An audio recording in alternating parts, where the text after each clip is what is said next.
ओम श्री परमात्मने नमः। ओम श्री गुरुभ्यो नमः। ओम श्री ऋषिभ्यो नमः। ओम सहना भवतु सहनौ भुनक्तु सह वीर्यं करवावहै तेजस्विनावधीतमस्तु मा विद्विषावहै। ओम शांति शांति शांति।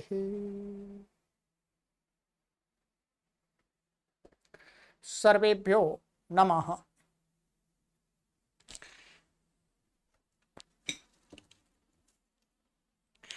मित्रों, अष्टाध्यायी भाष्य प्रथमावृत्ति षष्ठाध्याये द्वितीयः पादः स्वर प्रकरणं कक्षा संख्या द्वाषष्टितमी 62वीं कक्षा को पढ़ेंगे आज। ठीक है, चलिएगा पुस्तक ओपन कर लीजिएगा।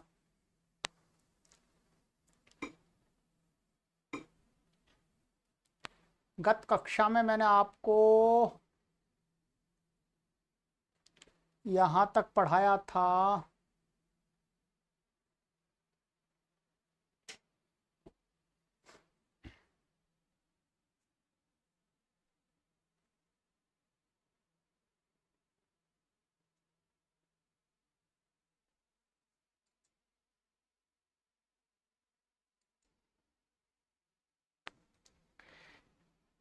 चूर्णादीन्य प्राणी षष्ठ्या, यहाँ तक पढ़ा दिया था हमने 134 तक।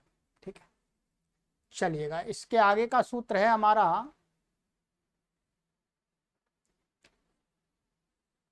षट् च कांडादीनि। षट् प्रथमा व्यक्ति बहुवचनांतम, च अव्ययपदम, कांडादीनि प्रथमा व्यक्ति बहुवचनांतम। ठीक है, समासा कांडादिर येषाम तानि कांडादीनि बहुब्रीहि। ये कांडादि गण हैं। ठीक है, अनुवृत्ति है इसके अंदर अप्राण षष्ठ्याः तत्पुरुषे उत्तर पदादि उदात्तः। इन पदों की अनुवृत्ति आ रही है। ठीक है जी। अर्थः पूर्वोक्तानि षट् कांडादि उत्तर पदानि अप्राणिवाचिनः षष्ठ्यन्तात् पराणि आद्युदात्तानि भवन्ति। यहाँ पर कहते हैं पूर्वोक्त षट माने 6 कांडादि शब्द। क्या अभी बताएं कांडादि कौन से हैं? कांडादि गण, अर्थात यहीं पर गण बना लिया इसी में सूत्रों में ही। तो कांडादि जो 6 शब्द हैं, यदि वे उत्तर पद में होंगे किससे? अप्राणिवाची षष्ठ्यंत पद से उत्तर, तो उनको आदि उदात्त हो जाएगा। ठीक है,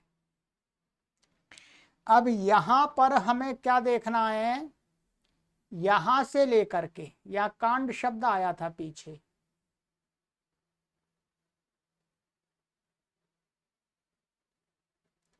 ये आया था हमारा कांड शब्द 126वें सूत्र में। कांड और भी आए थे। यहां से हमें 6 शब्द गिनने हैं। क्या, यहां से हमको 6 शब्द गिन लेने हैं सूत्रों में आगे। एक कांड हो गया आपका। ठीक है, उसके बाद में दूसरा चीरम हो गया, पलल हो गया, सूप हो गया, शाक हो गया। 5 हो गए। और फिर हो गया कूल। क्या हो गया? कूल। यहां तक क्या है? 6 शब्द हो गए। कांडादि ये 6 शब्द हैं।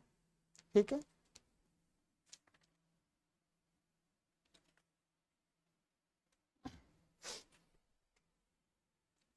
तो कूल यहां तक के जो कांडादि शब्द हैं, यदि वो उत्तर पद में होंगे तो उनको क्या हो जाएगा? आदि उदात्त हो जाएगा।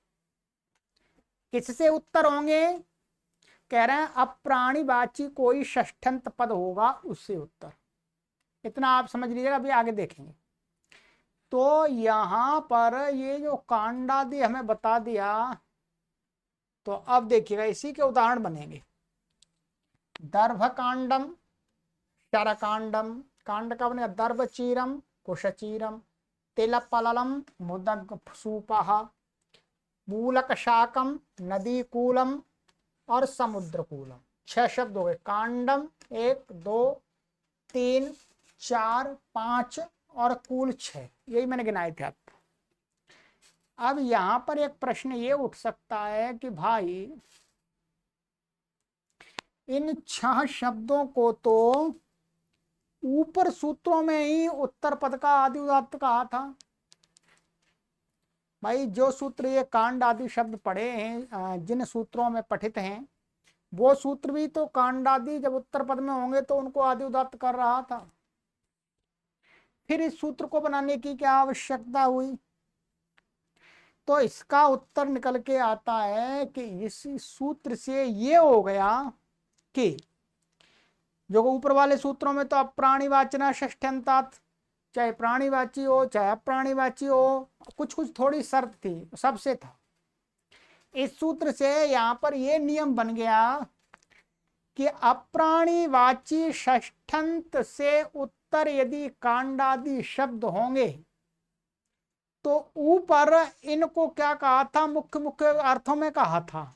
जैसे ये कहा था संज्ञा में, कूल को संज्ञा में कहा था। तो अब वो सूत्र क्या कर देगा? अप्राणीवाची षष्ठ्यंत से उत्तर यदि कूल शब्द होगा तो संज्ञा में भी कर देगा, असंज्ञा में भी कर देगा उत्तर पद का आदि उदात्त। उसका लाभ ये हो गया, ये केवल संज्ञा में ही कर रहा था। अब यदि अप्राणीवाची षष्ठ्यंत कोई पद होगा, उससे उत्तर यदि कूल शब्द मिलेगा तो संज्ञा और असंज्ञा में दोनों जगह पर उसको आदि उदात्त हो जाएगा। उससे भिन्न यदि संज्ञा होगी और अप्राणीवाची षष्ठ्यंत नहीं होगा, प्राणीवाची षष्ठ्यंत हो या और कोई दूसरा पद हो, तो उससे उत्तर कूल को संज्ञा में ही आदि उत्तर पद का आदि उदात्त होगा, सब जगह नहीं होगा। इसी प्रकार से इससे ऊपर यहां पर इसको मिश्र में कहा था तो अमिश्र में भी हो जाएगा। अब चीरम को उपमानवाची में कहा था, उपमानवाची हो तो ये अनुपमानवाची होता हुआ भी हो जाएगा। इसी प्रकार से यहां पर कांड गरहा में कहा था तो अगरहा में भी हो जाएगा वहां। बस ये नियम वहां पर ये विशेष हो गया। ठीक है, इसी बात को वहां पर नीचे हिंदी में लिख दिया। ठीक है, स्वर तो लग गया आराम से, उत्तर पद का आदि उदात्त हो गया सामान्य। चेल खेट कटको कांडम में पढ़े हुए कांड शब्द से लेकर के कूल सूद स्थल से कूल शब्द तक कांड चीर पलल सूप शाकम कूल, ये 6 शब्द कांडादि से गृहीत होते हैं। ठीक है जी। इन शब्दों को पूर्वोक्त सूत्रों से ही अप्राणिवाची षष्ठ्यंत से उत्तर भी आदि उदात्त प्राप्त ही था। वही पुनः कथन इसलिए है कि जहां गरहा में आदि उदात्त कहा है वहां अगरहा में भी प्रकृत सूत्र से हो जावे, जहां उपमानवाची से कहा है वहां अनुपमान में भी हो जाए, जहां मिश्र एवं संज्ञा विषय में कहा है वहां अमिश्र और असंज्ञा में भी हो जाए। बस इतना इसने यहाँ पर उन सब का मैं इसने विशेष कर दिया। ठीक है, और कुछ नहीं है इसमें। कुंडम वनम, कुंडम प्रथमा व्यक्ति एकवचनांतम, वनम प्रथमा व्यक्ति एकवचनांतम, अनुवृत्ति तत्पुरुषे उत्तरपदादि उदात्त शश।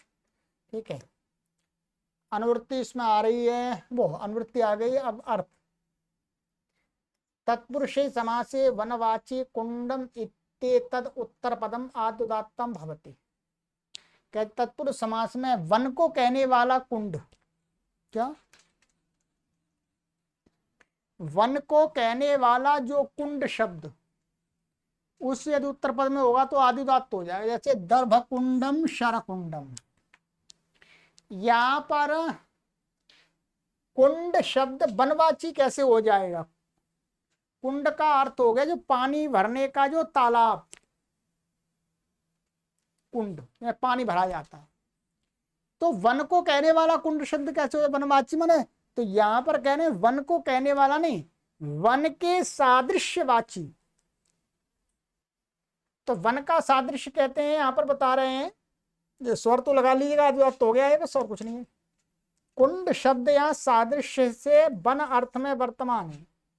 जिस प्रकार कुंड जल इत्यादि,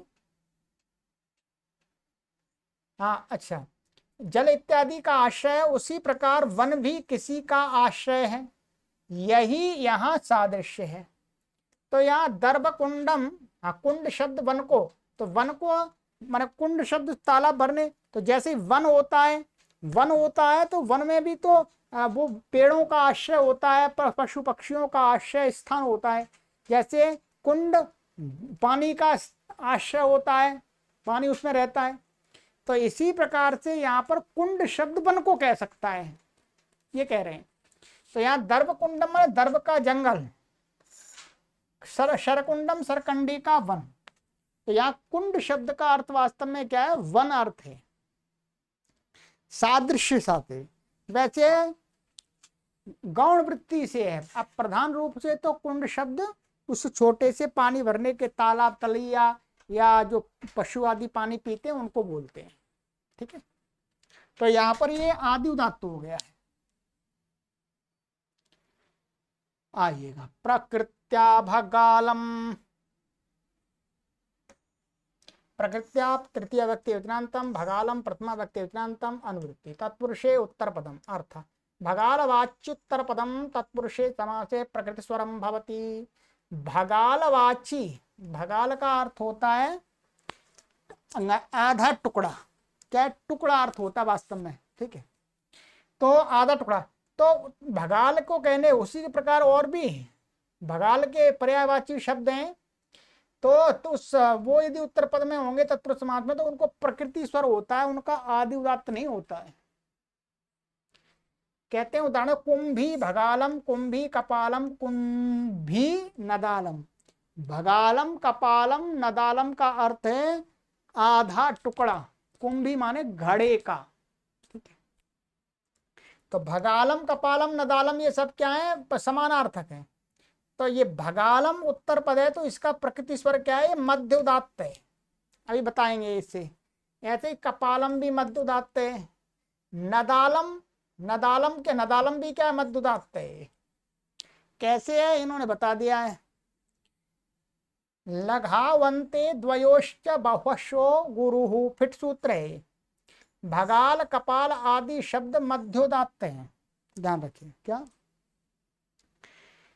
कहते हैं, ये फिट सूत्र ये कहता है लघु है जिसके अंत में, लघु माने ह्रस्व अक्षर है जिसके अंत में, जो शब्द के अंत में उसका यदि दो अच वाला है वो शब्द, अथवा बहु बहुत वाला है, तो उसका उसमें जो गुरु अक्षर होता है, उस लघु अंत वाले दो अक्षर वाले शब्द में अथवा बहुत अक्षर वाले शब्द में जो गुरु होता है उसको उदात्त होता है। अब यह भगालम, ये अंत में ला उदात्त, ला क्या लघु है, तो और गुरु क्या है आ गा, तो ये उदात्त हो गया। ऐसे कपालम में उदात्त हो गया ये। कुंभी नदालम, ठीक है, कुंभी नदालम भी इसी से हो गया है, न दा उदात्त हो गया, मध्य उदात्त, ठीक है, समझ लीजिए। ये सामान्य लघावंते द्वयोश्च बहुशो गुरु, लघु अक्षर है जिस शब्द के अंत में ऐसा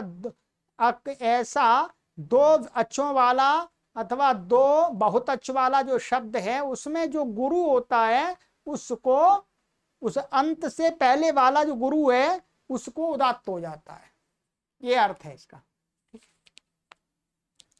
तो ये हो गया। तो कुंभी नदा भगालम कड़े का आधा टुकड़ा, इसी प्रकार अन्यों के भी अर्थ जाने, वो भी आगे वाले यही अर्थ हैं। शितेर नित्या बहुवच बहुव्रीहा बभसत, ठीक है। अब यहां पर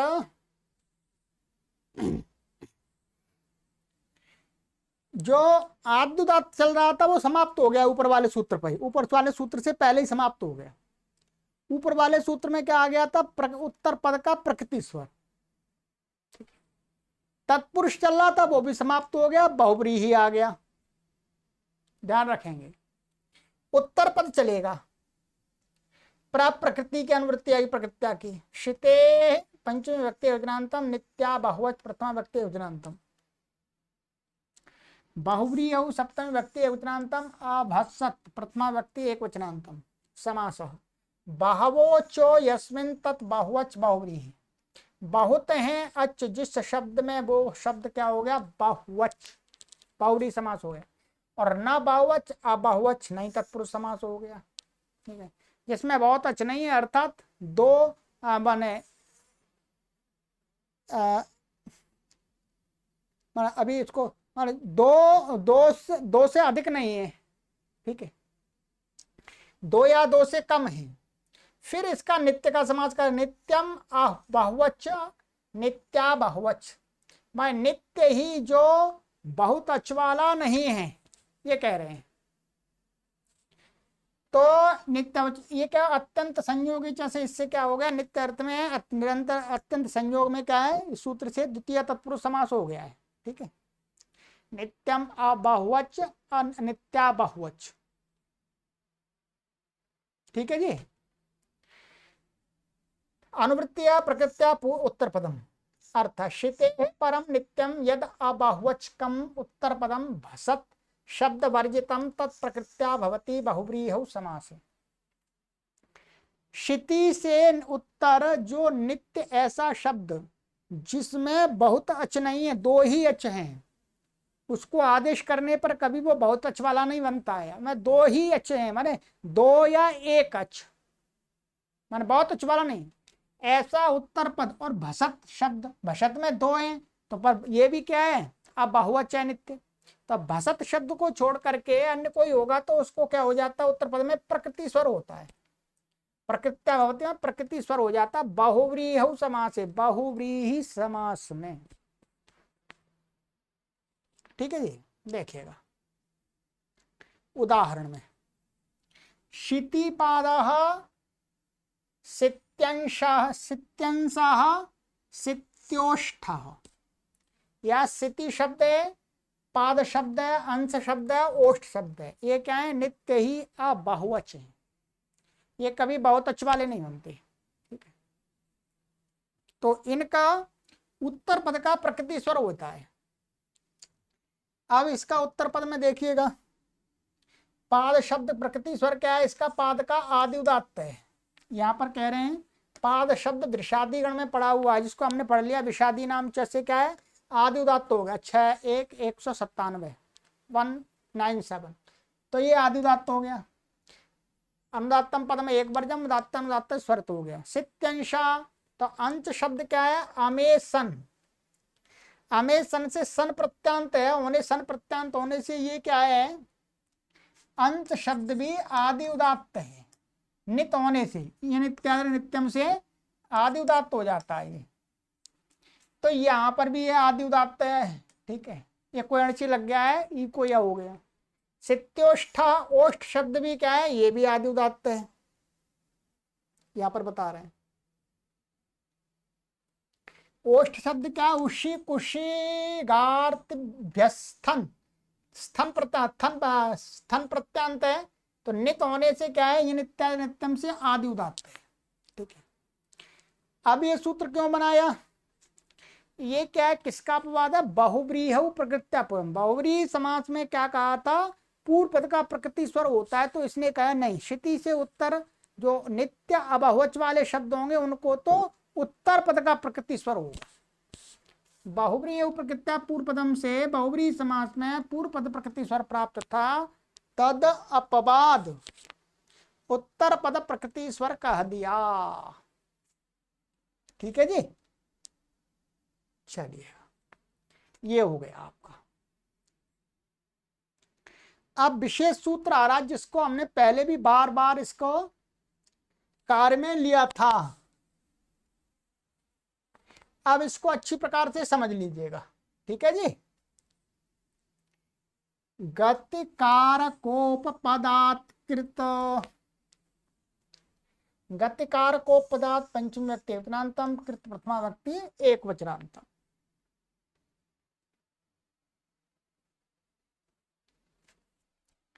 समास गतिश्च कारकंच उपपदंच गतिकारकोपपदम तस्मात् गतिकारकोपपदात् समाहारो द्वंद्व समाहार द्वंद्व समास। ठीक। प्रकृत्या तत्पुरुषे उत्तरपदम अर्थ गतेः कारकात् उपपदाच्च परम कृदंतम उत्तरपदम तत्पुरुषे समासे प्रकृतिस्वरम भवति। कहते हैं गति, गति का अर्थ है गति संज्ञा, जो प्रथम अध्याय के चौथे पाद में कही है। कारक माने जिसकी कारक संज्ञा होती है, कारक पता ही है आपको, कर्ता कारक, कर्म कारक, कर्ण कारक, अपादान, संप्रदान, अधिकरण, ये कारक। कारक से उत्तर और उपपद, उपपद माने जिसकी तत्रोपपदम सप्तमी स्तंभ, तत्रोपपदम सप्तमी स्तंभ से जो उपपद संज्ञा है उसको उपपद ले लिया यहाँ।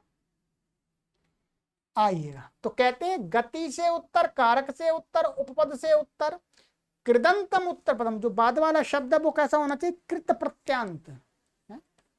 तीसरे अध्याय में कृत तिंग से इनकी कृत संज्ञा है तो कृत प्रत्यांत शब्द होना चाहिए। तो ऐसे यदि वो हो गए तत्पुरुष समास में तो उसको प्रकृति स्वर होता है उत्तर पद को। आइएगा आप प्रकृति स्वर आ गया इसका।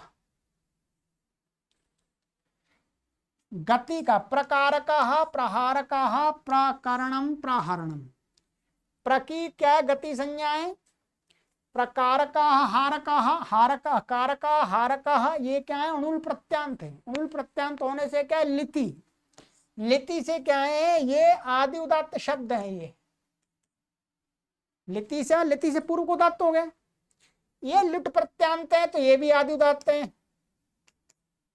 माने। तो और ये गति से उत्तर तो इनका प्रकृति स्वर क्या हो गया, आदि उदात्त हो गया।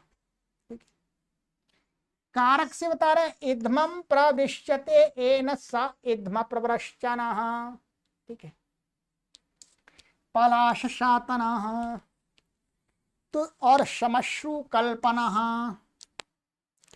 तो यहां पर वास्तव में क्या है, ये कारक से उत्तर है माने काटा जाता है जिसके द्वारा, लकड़ी को काटा जाता है जिसके द्वारा, तो वो क्या हो गया इधम प्रवश्चन, ये अर्थ हो गया। ठीक है, तो इधम वास्तव में यहां पर क्या है, ये कर्म कारक ले लिया इन्होंने। क्या ले लिया, कर्म कारक है ये, तो कर्म कारक से इसका समास हो जाएगा तो इसमें। ठीक है, तो कर्म कारक होने से ये प्रवृश्चन, प्रवृश्चना में उसका अपना स्वर लगेगा। ठीक है,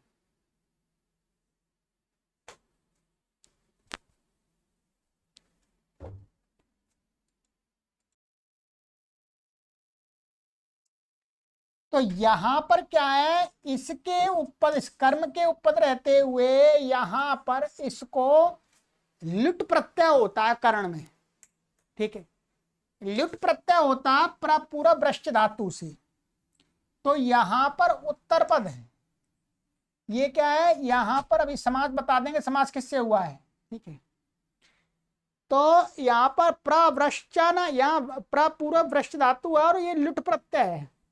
तो लिट प्रत्यय होने से क्या, लित होने से लिति से पूर्व को उदात्त हो जाएगा। किसको, प्राव्र व्र में क्या है, लिति से पूर्व में ये व्र का आय वो उदात्त हो गया। अनुदात्तम पदम एक वर्जम उदात्तम उदात्त स्वरता स्वरता संहिता अनुदात्ता नाम। ठीक है, ऐसे ही पलाश शातना है, तो ये क्या है, ये भी कर्म कारक है यहाँ पर, तो उससे उत्तर शातना, इसको आदि उदात्त हो गया लिट्टी से। शमश्रु कल्पना, यहाँ पर भी का उदात्त हो गया, ये भी लुट प्रत्यांत है। उपपद का बता रहे हैं ईशत करा दुष्करा सुकरा, तो ये खल प्रत्यांत है। ईशत दुसु इत्यादि सूत्र से ये हमारा आया था तीसरे अध्याय के तृतीय पाद में आया था, ईशत दुसु कृच्छ्रा कृच्छ्रार्थेषु खल।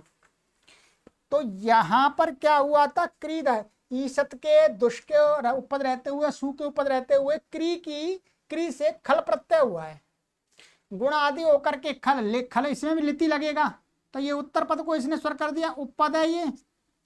तत्रोपपदम सप्तमी स्तंभ से यहां पर क्या है, ये उपपद है ईशत, दुस और सु। इसके उत्तर ये क्या हो गया, कृदंत है, माने ये खल खल प्रत्यय कृत है। जैसे ये वाला लिट भी, उड़ुल भी, ये सारे कृत प्रत्यांत है। तो उसको अब ये क्या खल है, खल का अवचय, तो लिति से यहां पर भी ये उदात्त हो जाएगा पूर्व का, ठीक है, का अउदात्त हो जाएगा।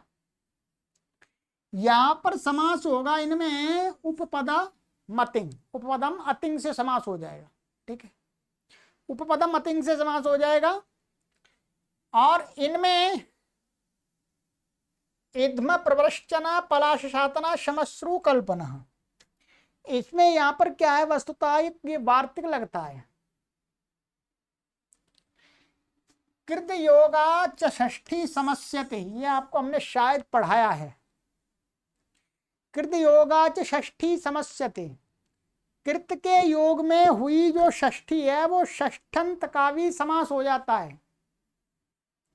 कृत का वास्तव में कृदंत का षष्ठंत के साथ समास को निषेध किया, परंतु कृत के यहां पर क्या है, ये जो कर्म है यहां पर इद्म, यहां पर इद्मम प्रवृश्चते ये न स इद्म प्रवृश्चना, जब इसका हम अलौकिक विग्रह करेंगे तो इसका विग्रह करना पड़ेगा इद्म नस नस और प्रवृश्चन सु, ऐसा समास करेंगे। यहां पर कृतयोगा च षष्ठी, तो यहां पर इद्म में हमें षष्ठी है, कर्म है, कर्म क्या है, कर्तृकर्मणो कृति, क्या कर्तृकर्मणो कृति से क्या है, कर्म में षष्ठी हो जाएगी कृदंत के योग में। तो उस षष्ठी का कहते कृत योगा वाली षष्ठी का तो समास हो जाता है, षष्ठी से जो षष्ठी होती है उसका समास नहीं होता, ये वहां समास प्रकरण में आपको पढ़ाया था। तो यहां पर मुख्य रूप से हमें क्या है, यहाँ पर ये देखना, ये क्या है, कर्म है, कर्म से उत्तर, ये उत्तर पद है, और ये उत्तर पद की सिद्धि आपको बता दी, लिट प्रत्यांत है, तो लिति से ये पूर्व को उदात्त हो रहा है। यहां पर गत्य है तो कुगति प्रादय से समास हो जाएगा, यहां तो कोई परेशानी नहीं है। अब यहां पर इन्होंने हिंदी में लिखा है, उसको देख लीजिएगा एक बार।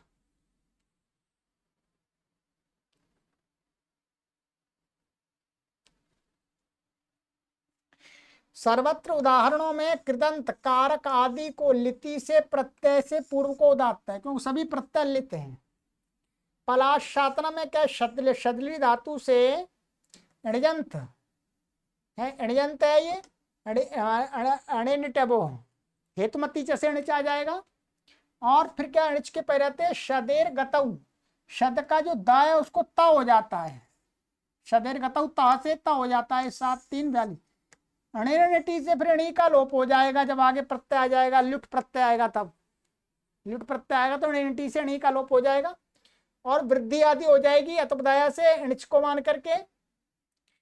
तो इधम पलाश आदि जो कर्म कारक से उत्तर यहाँ कृदंत प्रवृश्चन आदि शब्द हैं, परंतु प्रवृश्चन आदि कृत के योग में जब समास करेंगे प्रवृश्चन, प्रवृश्चन को बनाने के लिए तो ठीक है, तो कर्म में षष्ठी हो जाएगी। जो ये आपके पलाश है, इद्म है, शमश्रु है, इनको इनमें कर्म में कर्तृकर्मणों कृति से षष्ठी होगी, षष्ठी होकर के कृत योगा च षष्ठी समस्या से इस वार्तिक से क्या है, षष्ठी समास होता है। अब ये आपको समास क्लियर है तो आप इसको समझ जाएंगे, समास क्लियर नहीं है तो फिर नहीं समझ पाएंगे। फिर तो आप इतना ही समझ लीजिएगा कि यहां पर, यहां गति से उत्तर ये कृदंत है, और यहां पर ये कर्म कारक से उत्तर ये कृदंत है, कर्म कारक से उत्तर ये कृदंत है, तो इसका प्रकृति स्वर हो गया लिति से। उपपद समझ में आ ही रहा है, क्योंकि तत्रोपपदम सप्तमी स्तंभ से क्या है, ईशत की उपपद संज्ञा है, ठीक है, उपपदम अतिंग से इसमें समास हो जाएगा, तो ये हो गया।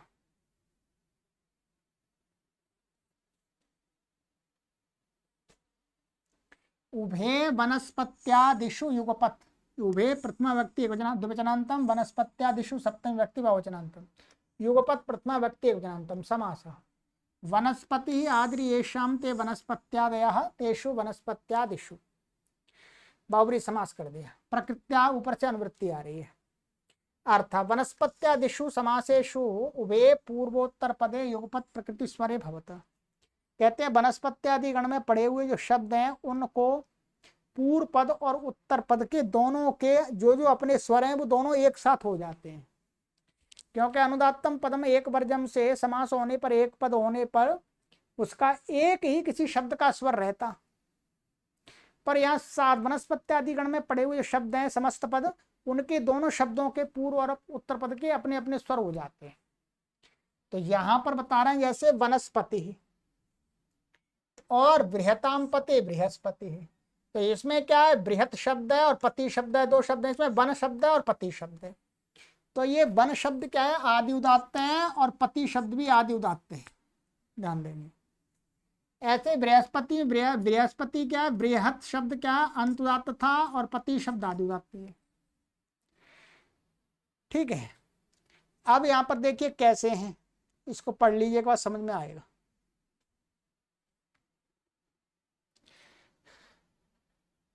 अनुदात्तम पदम एक वर्जम के कारण एक साथ उदात्तत्व प्राप्त नहीं था, अतः युगपत कह दिया।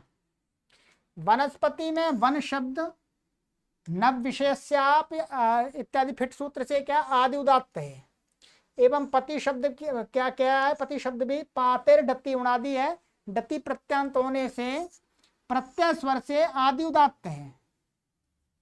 प्रत्यय स्वर से आदि उदात्त का मतलब क्या है, पति में पा धातु से डति बनता है, ये डति का अतिवचता है, और इसका डित होने से आ का लोप ही हो जाता है, तो ये प्रत्यय स्वर ये होता है, ये लग जाता है, तो ये आदि उदात्त शब्द हो जाता है। प्रत्यय के डित होने से पा के आठ टी भाग का लोप हो ही जाएगा।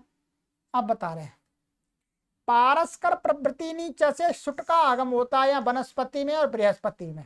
ठीक है, ये हमने पढ़ लिया 6-1-151 में। तो ये ऐसे स्वर हो गया, देखिए। तो अब ये उदात्त हो गया, ये उदात्त हो गया। अनुदात्तम पदम एक वर्जम से अनुदात्त हो गए, फिर उदात्तानुदात्त से स्वरित, तो उदात्त से उत्तर अनुदात्त को क्या होगा, स्वरित। इस उदात्त से उत्तर अनुदात्त को स्वरित नहीं होगा, क्योंकि इसका क्या कहा था, नोदात्त स्वरतोदय मगार्ग काश्यप गालवा नाम वहीं पर है, माने उदात्त परक स्वरित परक, जो अनुदात्त है उसको स्वरित नहीं होता है। तो ये क्या है, उदात्त परक अनुदात्त है, तो इसको नहीं होगा, ये ऐसा ही रहेगा। ऐसे यहाँ पर भी ये यहाँ पर तो कोई बात नहीं, यहाँ तो ये इसका ये उदात्त है और ये उदात्त है, बाकी तो अपने आप लग जाएगा। ठीक है, चलिए ये हो गया। ठीक है, और थोड़ा सा विशेष बता रहे हैं, बृहस्पति शब्द में वर्तमाने पृषद बृहन उणादि से यद्यपि अंतो उदात्तत्व निपातन किया गया है बृहत शब्द को, माने हा का उदात्त क्या है, तथापि उसे आद्य उदात्त निपातन भी कई आचार्य मानते हैं। ठीक है, क्या है, तो इसका मतलब क्या हुआ, कुछ आचार्यों के मत में बृहस्पति शब्द कैसा बन जाएगा, ये उदात्त बन जाएगा, और ये अनुदात्त रहेगा ऐसा ही, और ये उदात्त रहेगा, ऐसा बन जाएगा। महर्षि पाणिनि के मत में ये है। ठीक है, और आगे है इसमें तद बृहतो करपत्यो इत्यादि वार्तिक है, 6-1-151 पर उसका पारस का प्रवृत्ति नीचे पे। इस वार्तिक से बृहत के तकार का तो लोप हो जाता है और सुट का आगम होता है, जो यहाँ पर बता दिया था। पारस्कर प्रवृत्ति नीचे इसमें इसी गण में पड़ा हुआ सुट करके। ठीक है, चलिएगा, तो आज की कक्षा में इतना ही पढ़ते हैं। इसको थोड़ा सा इस सूत्र को देखिएगा अच्छी प्रकार से, इस पर अच्छी प्रकार से समझ लिया, उतना कठिन नहीं है, बहुत बार आ चुका है। ठीक है, थोड़ा सा आप इसमें देख के ध्यान से पढ़ेंगे तो मैंने समझा दिया है, समझ में पूरा आ जाएगा, कोई परेशानी नहीं। चलिएगा। सर्वेभ्यो नमः।